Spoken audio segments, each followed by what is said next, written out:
আমি একটু বুকটা মিলাই দিই। থ্যাংক ইউ ভাই, আপনাদের জন্যই আমি ইমন খান।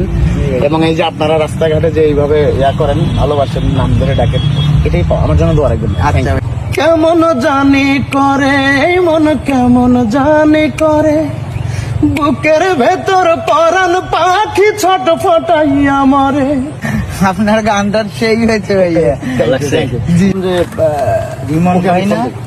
হ্যাঁ ভাই, ভালো আছেন? হ্যাঁ, আমি তো ভাই আপনার মোবাইলেই খালি গান শুনি, যদি দয়া করি এক কলি গান খালি শোন। হ্যাঁ হ্যাঁ, জি বলেন। আপনি বাসা কোথায়? আমার বাসা হলো আফতাবনগর সার্জেন্ট। ও আচ্ছা, কি বাদাম বিক্রি করেন? জি। আচ্ছা, খুব ভালো। তো কি মানে গান শোনেন, আমার গান শোনেন? জি ভাইয়া, আমি আপনার খালি মোবাইলেই গান শুনি, তাই যদি দয়া করি একটা গান এখন আইফোন যে রিকোয়েস্ট করলেন। আচ্ছা, আমরা তো কথা বলতেছিলাম। আচ্ছা ঠিক আছে, আমি এক কলি গান শোনাচ্ছি আপনাকে। হ্যাঁ ঠিক আছে, আমার রিসেন্ট একটা গান রিলিজ হয়েছে। হ্যাঁ, নতুন এই গানটি হচ্ছে আমি আপনাকে মানে মুখটা শোনাচ্ছি।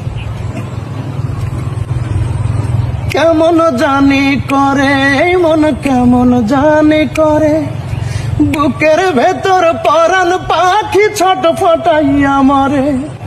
কেমন জানি করে এই মন, কেমন জানি করে, বুকের ভেতর পরাণ পাখি ছোট ফটাইয়া মরে।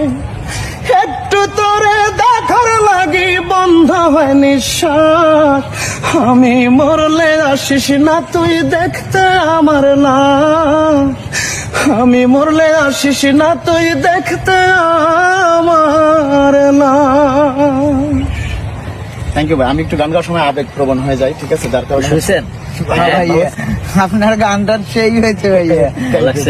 গানটা নতুন রিলিজ হয়েছে। আপনি আমি আজকে নামে নেব। হ্যাঁ, নাম আনিবেন। এটা লিখবেন হচ্ছে ইউটিউবে গিয়ে লিখবেন যে ইমন খান নিউ সং 2025 লিখলেই এই গানটি চলে আসবে, অথবা আমি মরলে আসিস না তুই দেখতে আমার লাশ। ঠিক আছে? আসিস না তুই দেখতে আমার। ঠিক আছে ভাই, থ্যাংক ইউ। আসেন, আমি একটু বুকটা মিলাই দিই। থ্যাংক ইউ ভাই, আপনাদের জন্যই আমি ইমন খান। এবং এই যে আপনারা রাস্তাঘাটে যে এইভাবে করেন, ভালোবাসেন, নাম ধরে ডাকেন, এটাই আমার জন্য দোয়া রাখবেন। আচ্ছা ভাইয়া, আমার জন্য- আমরা বাদাম খাইতাম, কিন্তু হচ্ছে একটু আগে আচ্ছা ওই ভাই, সমস্যা আখের রস নাই। খেয়েছি তো। আচ্ছা। ঠিক আছে, থ্যাংক ইউ আচ্ছা ভাই, ভাই, ভালো আচ্ছা, থাকবেন। আসসালামু আলাইকুম। জি, ওয়ালাইকুম আসসালাম। আসসালাম। গানের প্রমোট করতে যায় তো প্রমোট অটো হয়ে গেল। ভাই রাস্তায় হচ্ছে এটা হয়। ভাইয়া, হ্যাঁ, আমি মরলে আমি মরলে আসিস না তুই দেখতে আমার লাশ। আচ্ছা, ও মুখস্থ করতে হবে। Thank you. আসলে কি বলবো ভাই, এটা দেখা, আমি বললে আসিস না তুই দেখ না, এটা হচ্ছে কি আমি বলি, এটা হচ্ছে আমার ভক্তদের আসলে এটা আকাঙ্ক্ষা, এটা মনের চাওয়া। যে এই যে বললো যে ভাই এক লাইন একটু গান শোনাবেন। আসলে আমি এভাবে রাস্তাঘাটে গান করি না, আমি রাস্তাঘাটের শিল্পী না যদিও, কিন্তু কিছু ভক্তের, কিছু মানুষের অনুরোধে